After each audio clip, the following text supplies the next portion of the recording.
Life's been hard lately. I hope we win in life. Yun lang naman sabi ng pinsan ko while umiinom siya. Today, I'm going out to buy art materials.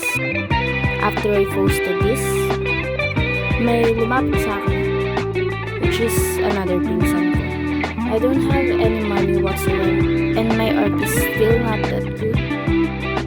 Pero they insisted on helping me. I'm truly thankful for God's graces. Hindi naman kasi talaga madali ang buhay ng artist. Last year, for the very first time, I was able to sell an artwork. Natuwa ko and even said to myself, okay, kaya ko to, I can sell my artworks now. Until I tried to make another one. Failed so hard talaga. Tried to ask for advice and got slapped with reality. And mas masakit pa dun, when you choose art, mas malaki ang gastos mo. Mas dadami yung tanong sa utak mo kaysa sagot. And mas lalala yung self-doubt as time passes by. Pero syempre di tayo papatalo. I can't afford to give up now. Lalo na alam ko dito ako masasaya. And ito na yung calling ko. Kaya follow me if you wanna see me grow.